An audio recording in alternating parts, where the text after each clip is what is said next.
오늘 본문은 우리가 선한 사마리아인의 비유로 알고 있는 말씀과 그리고 마르다와 마리아에 대한 이야기입니다. 한 율법 교사가 예수님께 무엇을 하여야 영생을 얻는지를 질문합니다. 그런데 그는 정말 그 무엇을 알고자 질문한 것이 아니라 오늘 본문을 보면 그는 예수님을 시험하고자 질문하였다라고 이야기합니다. 즉 그는 이미 자기 나름대로 답을 가지고 있었습니다. 그가 알고자 하는 것은 예수님이 율법에 부합하게 대답을 하느냐 그렇지 않느냐 하는 것이었습니다. 그러나 우리 예수님께서 그의 그 속셈을 모르실 리 없으십니다. 예수님은 지혜롭게 율법 교사에게 율법의 가르침을 되물었습니다. 율법은 무엇이라 말하느냐? 그러자 그는 율법 교사답게 신명기와 레위기의 말씀을 인용하여 하나님을 사랑하고 이웃을 사랑하는 것이다 라고 이야기합니다. 예수님은 그의 답변을 칭찬하시며 말씀대로 행하라 라고 하십니다. 그렇습니다. 말씀을 아는 것도 중요하지만 그보다 더 중요한 것은 말씀대로 실천하는 것입니다. 많은 사람들이 말씀을 잘 안다고 생각합니다. 그러니까 다른 사람을 판단하겠지요. 자기의 알을 기준으로 다른 사람을 비판하는 것입니다. 그러나 정작 말씀대로 사는 사람은 그리 많지 않습니다. 사랑하는 성도 여러분, 우리의 믿음의 진정성, 내 믿음이 참 믿음인가라고 하는 것은 얼마나 아느냐라고 하는 것이 아니라 내가 아는 대로 사느냐 하는 것입니다. 말씀을 많이 알지만 정작 말씀대로 살지 못한다면 그는 믿음의 초보입니다. 진정한 믿음을 가진 사람이요, 그가 믿음에 있어서 성숙한 사람이라면 그는 자기가 얼마를 알든지 적게 알든지 많이 알든지 그 말씀대로 사는 사람입니다. 언제부터인가 우리 한국 교회 안에 말씀대로 살지 않아도 된다라는 의식이 점점 팽배해지는 것을 보게 됩니다. 초창기 복음이 우리나라에 전래되었을 때 당시 교회의 기록을 보면 교회 안에 집사나 장로의 직분을 갖고 있는데 말씀대로 행하지 않으면 지금처럼 그럴 수도 있지 하고 지나친 것이 아니라 교회는 징계를 했습니다.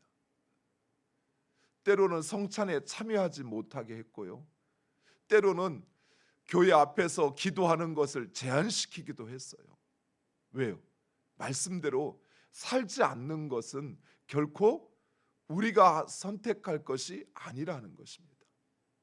그런데 언제부터인가 말씀대로 살지 않아도 그것을 용납하고 오히려 실은 그것을 더 정당화하는 경향이 교회 안에 팽배해지기 시작했어요. 전 여기서부터 문제가 있다고 생각을 해요. 역사를 깊이 알지 못하지만 신사참배가 시작되는 그 순간부터이지 않을까 싶어요. 목사들이 또는 교계 지도자들이 신사에 참배하는 것을 국가에 대한 의례로 이야기하며 그것을 결정한 이후에 이제 목사들은 자신의 그 불의함을 감추기 위하여 성도들의 말씀대로 살지 않는 것을 용인하기 시작한 것은 아닌지. 사랑하는 성도 여러분, 물론 우리가 말씀대로 살려고 노력하지만 그 100% 살 수 있는 것은 아닙니다. 그러나 말씀대로 살지 않는 우리 자신을, 자기 자신을 변명화하고 합리화하는 것은 결코 하나님의 방식이 아니에요. 그것은 세상의 방식이에요. 자기 중심의 방식. 무엇을 하든 자기를 합리화하는 것, 그것은 하나님의 방식이 아니에요. 예수님은 하지 않아도 된다, 말씀대로 살지 않아도 된다 이렇게 이야기하지 않았습니다. 말씀대로 살지 못해 주님 앞에 나와 회개하는 자를 용서하셨지만, 그러나 그에게도 말씀대로 살라라고 말씀하셨지, 그래 어쩔 수 없지, 그렇게 해도 괜찮아, 이렇게 말씀하지 않으셨어요.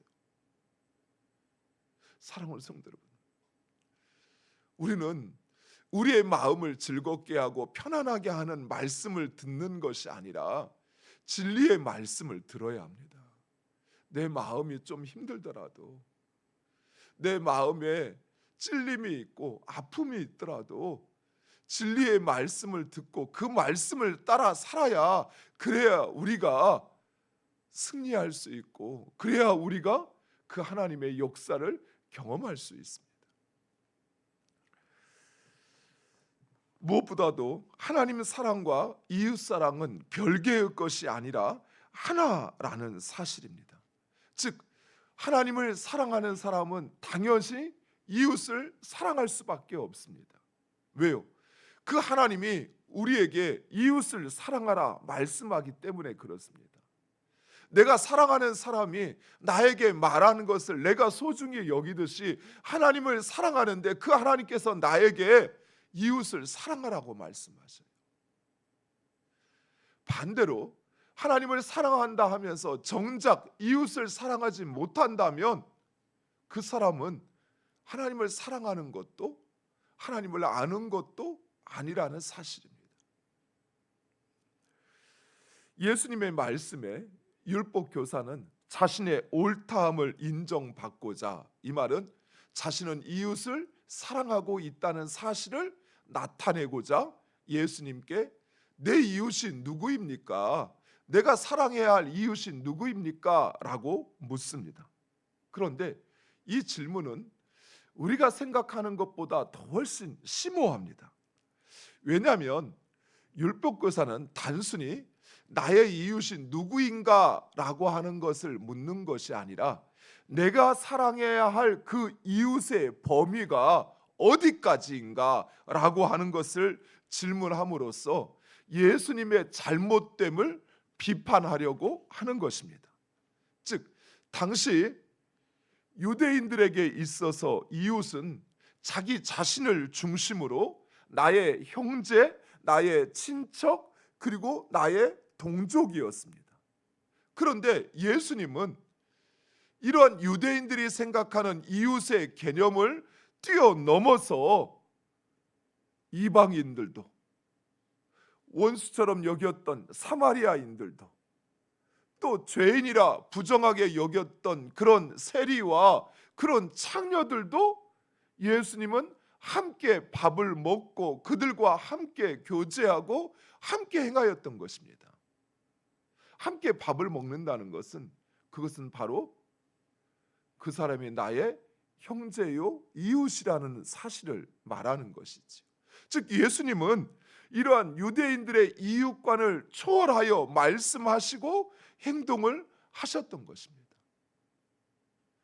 예수님은 자기 중심, 민족 중심을 초월한 하나님 중심의 이웃을 이야기하셨던 것이죠. 하늘에 계신 아버지의 뜻대로 하는 자가, 그가 이방인이든 그가 죄인이든 그가 세리든 그가 바로 나의 형제요 나의 자매요 내 가족이라는 것이에요. 우리가 잘 알고 있는, 그리고 자주 들었던 이 선한 사마리아인의 비유가 바로 그것을 우리에게 말씀하고 있는 것입니다. 내 이웃이 누구냐라는 질문에 예수님은 선한 사마리아인의 비유를 말씀하십니다. 그런데 우리가 잘 알고 있는 이 선한 사마리아인이라는 말, 우리에겐 낯설지 않은 이야기입니다. 그런데 당시 유대인들에게는 도저히 상상할 수 없는 표현이었습니다. 사마리아인은 경멸의 대상이요 멸시의 대상입니다. 그런 사람이 선할 수 없다라는 것입니다. 그런데 예수님의 비유에서는 그러한 사마리아 사람이 레위인도 제사장도 그냥 지나쳐 버린 강도 만난 자를 보고 치료해 주었습니다. 그리고 그를 여관으로 데려가 쉬게 한 후에 이튿날 돈이 더 들면 내가 다시 돌아올 때 갚아주겠다고 하면서 끝까지 그 강도 만난 자를 보살피고 있습니다.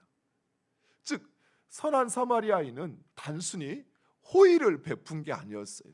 동정을 행한 것이 아니었어요. 그는 완전한 선함을 보여주고 있는 것입니다. 완전한 선함.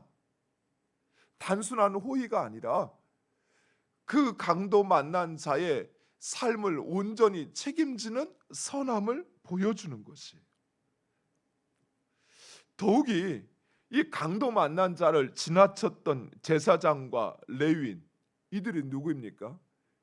이들은 단순히 직업을 가진 사람이 아니라 유대인들을 대표하는 사람이요, 그리고 이들은 제사를 집례하는 것만이 아니라 하나님의 명령, 하나님의 말씀을 가르치는 일도 행하는 사람입니다. 즉 그는 사람들에게 이웃을 사랑하라 가르쳤습니다. 그런데 정작 그는 강도 만난 자를 이웃으로 사랑하지 않고 있다는 사실입니다.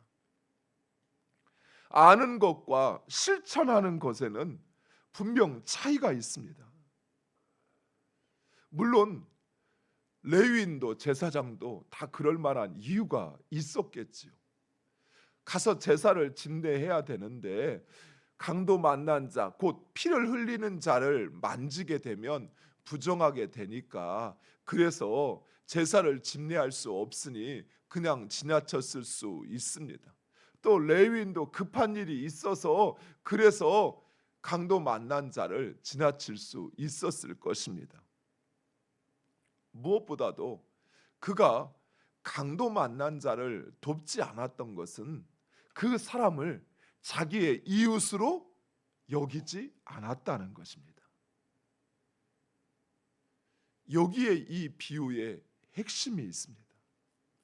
율법 교사는 내 이웃이 누구이냐라며 내가 사랑해야 할 대상을 물었다면, 예수님은 그 질문을 바꾸어서 누가 강도 만난 자의 이웃이냐, 즉 사랑의 주체를 말씀하고 있는 것입니다.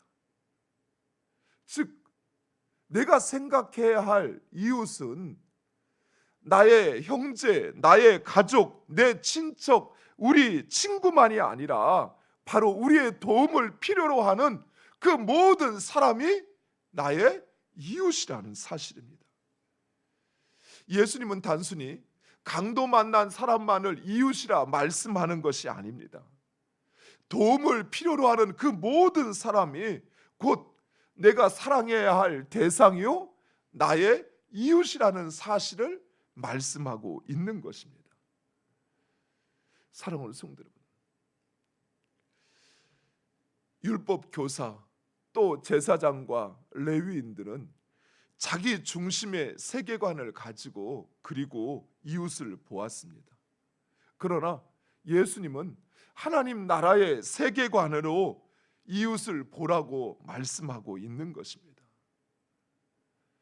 하나님을 사랑하는 것과 이웃을 사랑하는 것은 결코 나뉠 수 없습니다.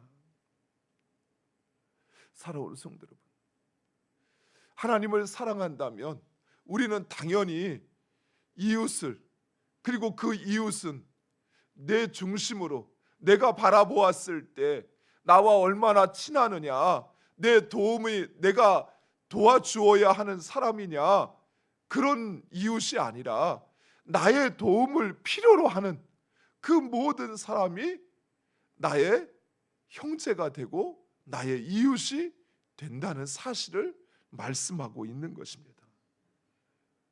그리고 그를 사랑하는 것이 나의 도움을 필요로 하는 사람, 그 사람을 돕고 사랑하는 것, 그것이 곧 하나님을 사랑하는 것이다 말씀하고 있는 것이에요. 사랑하는 성도 여러분, 우리는 신앙생활을 해온다 하면서 하나님의 말씀대로 산다 하면서 어쩌면 자기 중심의 신앙생활을 해왔습니다. 말씀 중심이 아니라 나 중심의 신앙생활을 해왔어요. 내가 구원받는 게 중요했고요. 내가 축복받는 게 중요했습니다. 내가 잘 되는 게 중요했습니다. 그런데 성경이 우리에게 가르치는 것은 우리가 잘 되는 것 그거 중요하지 않다라는 것이 아니에요.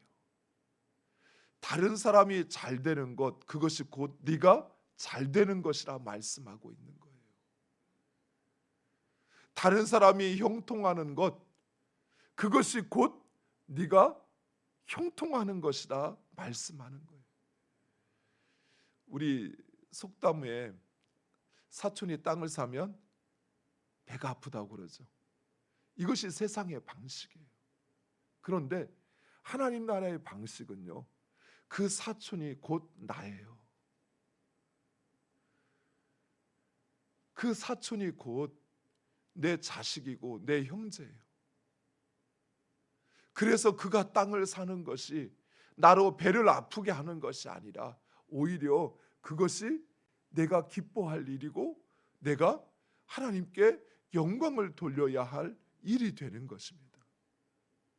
사랑하는 성도 여러분, 하나님 나라의 세계관으로 여러분의 자신을 보고 그리고 이웃을 보고 그리고 우리가 어떻게 살아야 하는지를 다시 한번 여러분이 정립했으면 좋겠어요.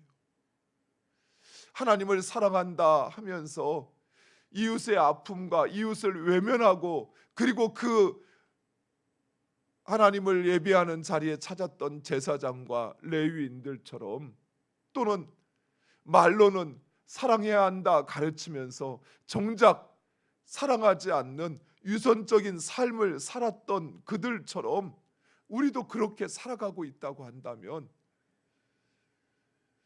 우리는 주님으로부터 점점 멀어져 있는 것뿐만 아니라 하나님을 사랑하는 것이 아닙니다. 진정 여러분이 하나님을 사랑한다면 그렇다면 여러분 옆에 있는 강도 만난 자, 그 이웃을 사랑해야 합니다. 그가 누구든 그가 나와 얼마나 친하느냐, 나에게 도움을 주었느냐, 나에게 얼마나 이익이 되느냐, 또 내가 돌봐야 할 사람이냐라고 하는 것을 넘어 그가 나의 도움을 필요로 하고 있다는 사실, 그것이 그가 우리의 이웃이 되는 것이, 그것이 바로 하나님 나라의 이웃사랑 방식인 것입니다. 사랑하는 성도 여러분, 하나님 나라의 방식으로 살아감으로써 진정 우리가 하나님 나라의 백성임을 여러분의 삶으로 증거하고 또 하나님을 영화롭게 하는 우리 모두가 되기를 간절히 축원드립니다. 기도하겠습니다. 아버지 하나님,